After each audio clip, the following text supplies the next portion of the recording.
Vendo, vendo Eudes falar, né, sobre finanças, e logo em seguida nós temos embalados, né, por esses hinos natalinos, né, os irmãos não devem estar estranhando, né, não é essa a voz do pastor Júlio, né?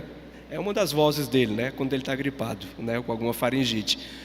Já conversei com o pastor Alberto ali, se a voz falhar de vez ele vai assumir, né, mas eu vou aqui molhando, né, com a água as cordas para poder facilitar a comunicação da mensagem. Mas voltando, né, pensando nesse momento do culto em que nós ouvimos, né, a respeito da questão das finanças da nossa igreja, daquilo que nós vivemos ao longo do ano de 2014, um ano de Copa do Mundo, com todas as suas contradições, né, em relação ao ano anterior, dos protestos, um ano de eleição acirrada, né, política, a escolha do nosso presidente, da nossa presidente, meio a meio praticamente, né, ali os dois candidatos, um momento de crise mundial, né, em que a economia do mundo, a China, todos os países estão com um crescimento bem abaixo do que eles vinham em anos anteriores, o que se aproxima, né, do ano de 2015.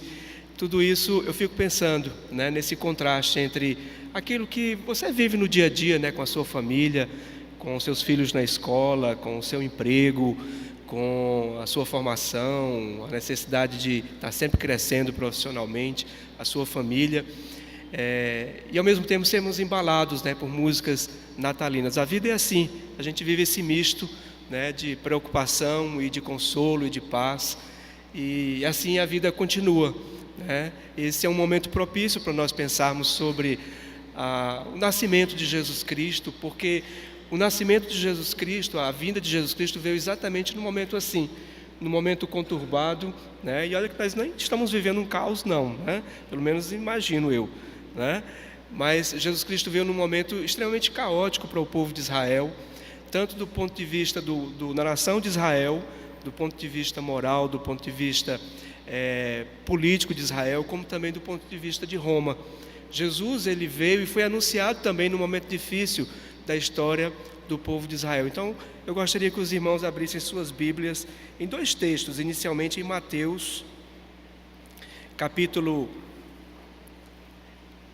4, a partir do verso 12, e podem depois irem abrindo ou acessando, né, também Isaías, capítulo 9.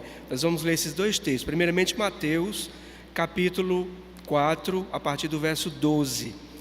E eu gostaria de meditar com os irmãos nesta manhã sobre o tema, né, Natal, presença e revelação divinas, né, para que nós venhamos a pedir a Deus que esteja nos falando ao coração. Então, Mateus, inicialmente, capítulo 4, a partir do verso 12, diz assim, Mateus 4, a partir do verso 12, vai falar do Jesus Cristo adulto. Diz assim: ouvindo, porém, Jesus que João fora preso, retirou-se para a Galiléia, e deixando Nazaré, foi morar em Cafarnaum, situada à beira-mar, nos confins de Zebulon e Naftali, para que se cumprisse o que fora dito por intermédio do profeta Isaías: terra de Zebulon, terra de Naftali, caminho do mar, além do Jordão, Galiléia dos gentios. O povo que jazia em trevas viu grande luz, e aos que viviam na região e sombra da morte, resplandeceu-lhes a luz.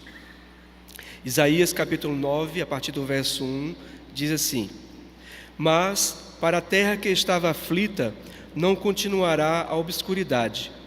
Deus, nos primeiros tempos, tornou desprezível a terra de Zebulon e a terra de Naftali, mas nos últimos tornará glorioso o caminho do mar, além do Jordão, Galiléia dos gentios.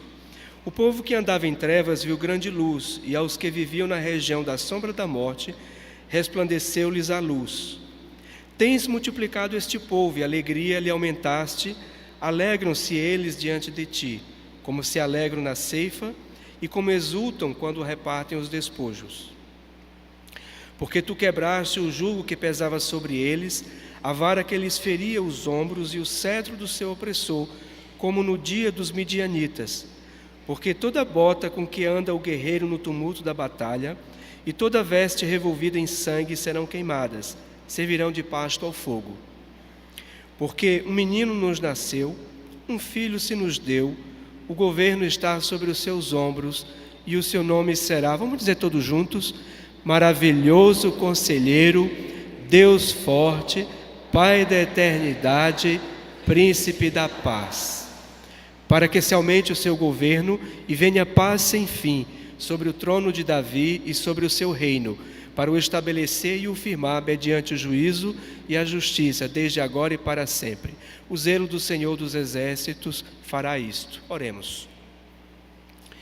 Senhor, nesse instante, ó Deus, nos colocamos diante da Tua presença, ó Pai, gratos pela revelação que temos do Senhor através do Teu Filho Jesus Cristo. E peço a Deus que nesta manhã o Senhor nos fale ao coração através dos textos lidos e tudo que vamos trazer aqui para meditarmos, ó Pai. Nos colocamos diante de Ti, agradecidos e pedindo em tudo as Tuas bênçãos e a Tua orientação, em nome de Jesus Cristo. Amém. Por mais que nós estejamos vivendo mais um período natalino, né? No nosso calendário, o calendário cada vez mais tão cheio de atividades que, como o pastor disse, né? O ano acabou, né? Quando você menos esperou, quando nós menos esperamos, chegamos ao final do ano, né? Eu me lembro que antigamente a gente esperava mais, né? Esperava mais o Natal, a gente esperava mais, né? Eu me lembro que ainda todo o tempo da carta ainda, que a gente escrevia uma carta, né? E a gente colocava no correio, passava uns 2 ou 3 dias para chegar até o seu destino, a pessoa lia, a pessoa respondia, depois ia ao correio, passava mais uns 2 ou 3 dias para chegar até o meu destino, né? Nós vivíamos uma sociedade em que nós esperávamos mais. Hoje nós somos como que levados, e aí precisamos pensar, né, e sempre repensar naquilo que é inevitável, né? A tecnologia, na verdade, é uma bênção, desde que seja bem utilizada, mas quando nós perdemos, né, como sociedade, como povo, de modo geral, não só os cristãos, mas os não cristãos também, né, dessa coisa boa do esperar, né, do esperar o Natal, do esperar o período natalino, e estamos vivendo mais um período natalino. Então, o que esperar desse Natal? Como nos colocarmos diante de Deus e diante das pessoas, diante de nós mesmos, nos posicionarmos diante de um período natalino. O que é que nós podemos esperar do Natal? Né? No momento econômico que nós vivemos, em que durante muito tempo, né, as pessoas até traziam, né, a crítica a respeito do consumo, parece que as pessoas estão querendo até consumir, né, com certo anseio em relação à necessidade, né, de uma sociedade que se estruturou em torno da compra. Mas Natal é muito mais do que comprar, muito mais do que dar e receber presentes. Na verdade, o maior presente do Natal é aquilo que nós podemos ter, que é a presença e revelação de Deus que se dá através do seu Filho Jesus Cristo. Na verdade, os 2 textos lidos, né, o texto de Mateus nos fala da ida de Jesus Cristo a Cafarnaum, que o texto de Isaías vai dizer que, na verdade, hoje fica na região Cafarnaum, onde outrora foi Zebulon e Naftali. E, na verdade, quando Jesus Cristo vai a Cafarnaum, ele está revelando, levando Deus, a presença divina, ele vai revelando Deus através da sua vida àquele povo, e era um povo esquecido. Na verdade, Zebulon e Naftali, né, no texto lido em Isaías, vai nos falar, e talvez até muitos aqui não lembrem, né, mas Zebulon e Naftali são 2 tribos de Israel. Eles eram filhos de Jacó, assim como, por exemplo, Judá, Benjamim. Essas 2 tribos foram muito importantes ao longo da história do povo de Israel. Mas em um determinado momento, o povo, devido à maneira distorcida como eles iam adorar a Deus, eles foram tomados pelos assírios. E historicamente, Zebulon e Naftali passaram a ser tribos esquecidas. E aí, Deus vem nos falar que Ele se revela nos lugares que nós nem imaginamos, a um povo esquecido. Ele, na verdade, estava se revelando a um povo que não se encaixava, que não se adaptava, que não era recebido pelo sistema religioso da época. Porque os de Judá e os de Jerusalém se achavam superiores, porque ali estava o templo de Jerusalém. Na verdade, essas tribos estavam esquecidas e historicamente ficaram como que à parte na história. Mas foi justamente a elas que Jesus Cristo adulto se dirigiu. E foi a elas que o profeta Isaías estava se referindo a respeito da mensagem de esperança da vinda do Redentor, o Salvador, Jesus Cristo. Portanto, Deus é Deus que se revela na medida em que Ele vai até Cafarnaum, que correspondia às regiões de Zebulon e Naftali, antigas tribos de Israel. Portanto, Deus é Deus que se revela. E é interessante que a revelação de Deus, ela pede de nós também uma espera. Ele, na verdade, se revelou por cerca de 1000 anos, quase 1000 anos, ou pouco mais de 1000 anos, entre a profecia em que Isaías falava da esperança para o povo de Israel e da vinda de Jesus Cristo, até o cumprimento da vinda do Redentor, quando Jesus Cristo adulto deixa Nazaré e se dirige a Cafarnaum. Muitas vezes, na pressa, nós queremos que Deus nos fale agora, e esquecemos que a revelação divina tem coisas que Ele pode falar agora, mas tem coisas que está diluído aí em centenas, às vezes 1 milênio, e que deve nos fazer pensar que Deus, Ele não vai revelar as coisas dEle simplesmente porque eu estou querendo que Ele revele, mas Ele vai revelar segundo a sua soberania. Mas o fato é que Ele revela, e que nós podemos descansar em Deus, que Ele está presente na história, antes, agora e no futuro, de modo que nós podemos perceber a revelação do Senhor através do seu Filho. Da promessa à sua realização para as pessoas de Cafarnaum, na verdade, durou séculos. Outro aspecto importante da revelação de Deus que nós podemos pensar é que, e não podia ser diferente, a revelação de Deus, ela é milagrosa, ela é misteriosa, ela é surpreendente. O texto nos diz em Isaías que, assim como aconteceu no tempo dos midianitas, Deus ia trazer a sua presença, a sua revelação e o descanso para o povo naquele período, lá em Isaías. Ora, quem foram os midianitas? Os midianitas foi o povo que perseguiu Israel num determinado momento, em que Deus levantou Gideão, para junto com Gideão libertar o povo dos midianitas. Ora, Gideão por si só, o seu chamado já foi um milagre. E quando ele começou a regimentar o povo, Deus disse: olha, isso é povo muito grande, eu quero vencer os midianitas com um povo menor. E ele então começou a pedir para que tirasse do meio do povo, do exército, os tímidos. Depois ele pediu para que as pessoas descessem às águas no rio, e aquele que descesse de joelhos seria retirado do exército. Aquele que simplesmente se curvasse e tomasse a água para beber, esse continuaria no exército. De fato, Gideão venceu os midianitas através do Senhor com apenas 300 homens.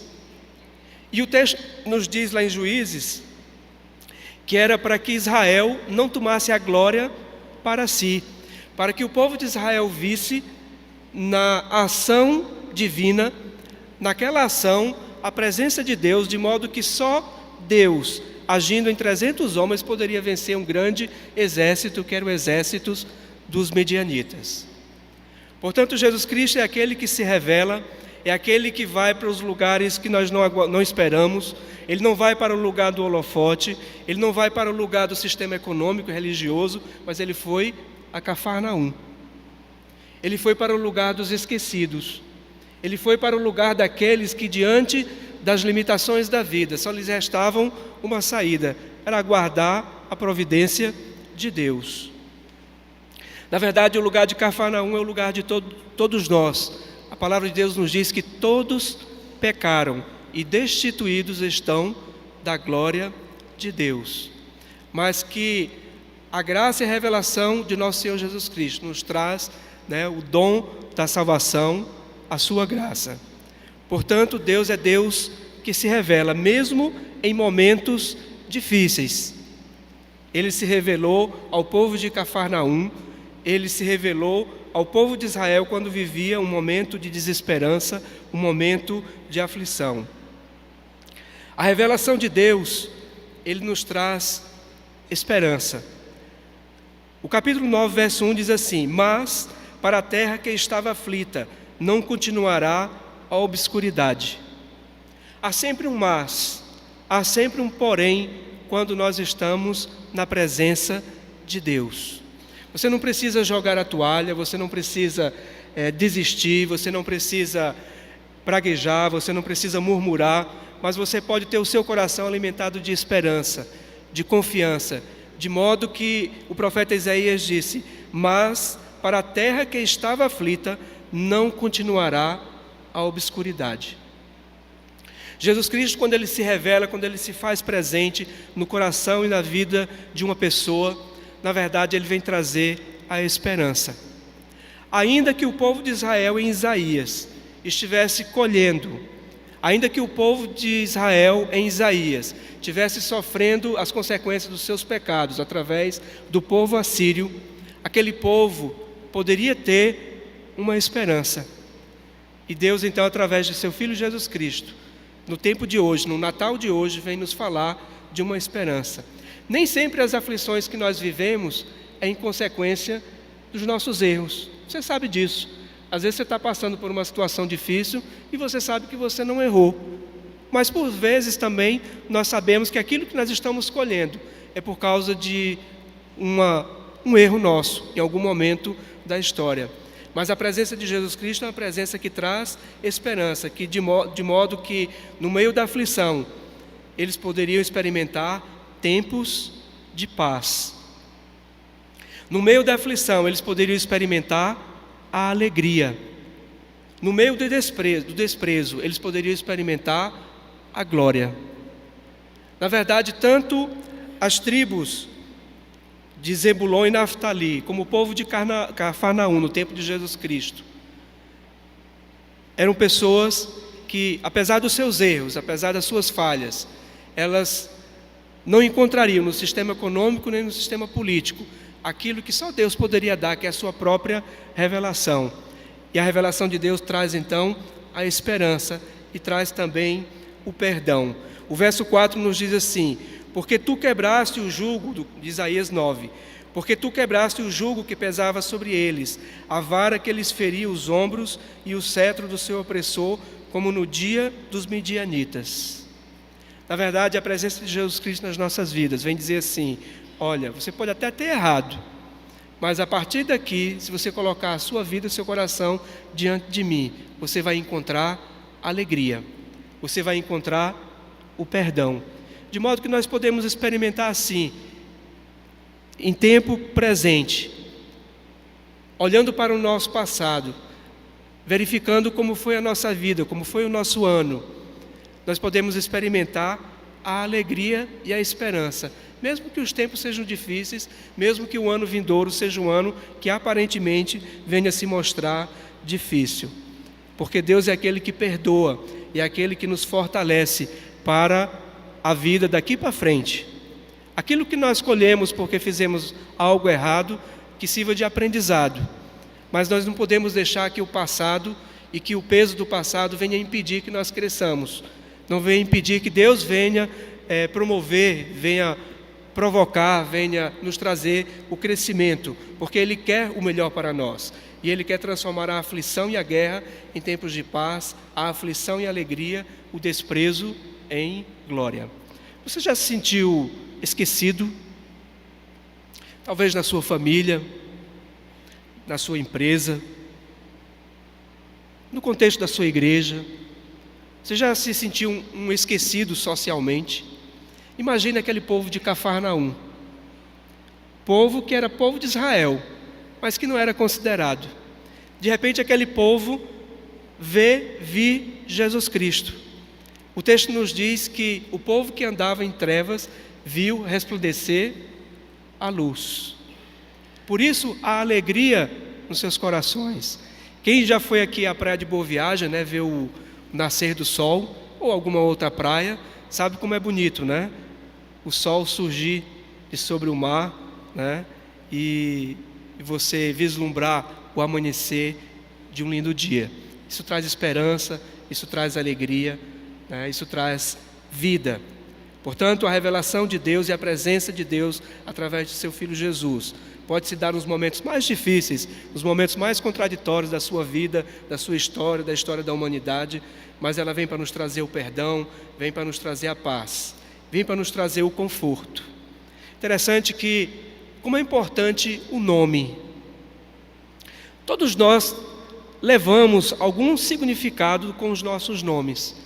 O nome tem a ver com a nossa história, tem a ver com aquilo que eu represento para as pessoas, né? Existem muitos Júlios, mas o Júlio que vocês conhecem tem uma história, vocês conhecem, então chegou o Júlio, né? Ou o pastor Júlio, né? Então assim, pode trazer uma série de sentimentos a você, né? Como por exemplo o nome do seu pai, né? Chegou meu pai, o fulano, o Gustavo, o Alberto, né? Chegou, né, o Wilde, chegou, tem um nome. O nome em si vai mover algumas coisas no sentimento de quem se relaciona com aquela pessoa. Pois o nome de Deus, o nome de Jesus Cristo, né, aquilo que Ele leva consigo, é prenho, né, de significados importantes para que nós caminhemos bem ao longo da vida. Nos diz que Ele é o quê? Maravilhoso Conselheiro, Deus forte, Pai da eternidade, Príncipe da paz. Portanto, o nome dele em si, por isso que é bom nós orarmos em nome de Jesus, porque o nome dele nos traz esse conforto, porque o nome dele está prenho de conselho, da sua presença, do maravilhoso conselheiro, do Deus forte, ou seja, nós podemos ter confiança, do Pai da eternidade, porque a revelação de Deus, na verdade, não é para atender simplesmente às nossas necessidades imediatas, mas a revelação de Deus, ela vem do passado e vai até a eternidade, e Príncipe da paz. Portanto, nós podemos experimentar a paz, que é a presença de Deus nas nossas vidas. Bens, conta bancária, a sua condição boa profissional, digamos, tudo isso é bom, tudo isso é importante, mas a paz verdadeira é aquela que chega aos nossos corações através do seu Filho Jesus Cristo, de modo que o Natal presente pode ser um Natal que seja marcado muito mais do que pela troca de presentes ou pelas festividades e pelas confraternizações, que também são boas, são importantes, mas pela sua presença que nos traz a paz.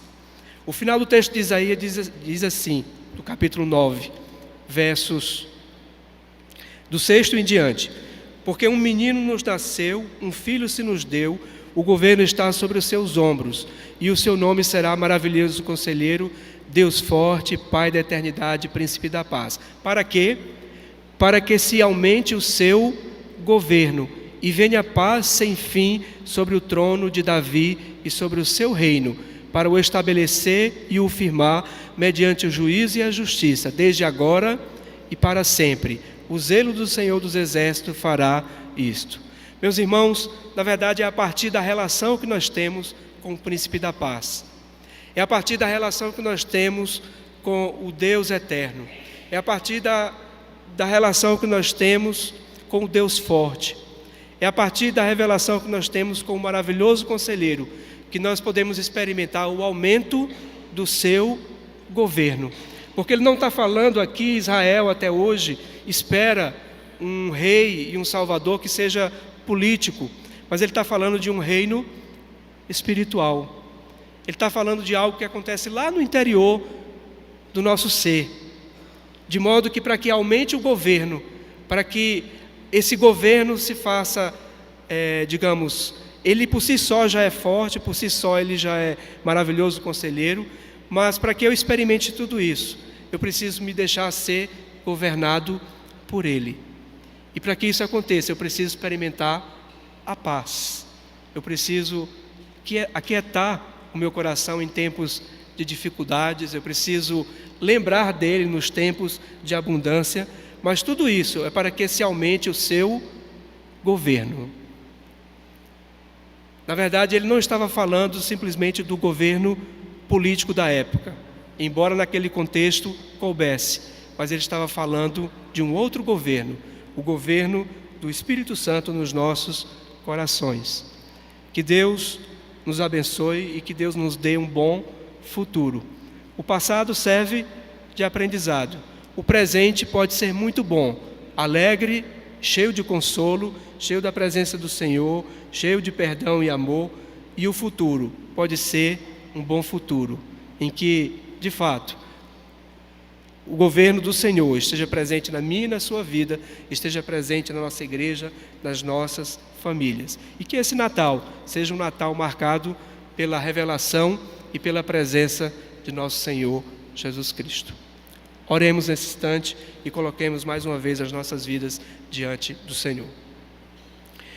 Senhor, nesse instante, ó Deus, nos colocamos os nossos corações diante do Senhor.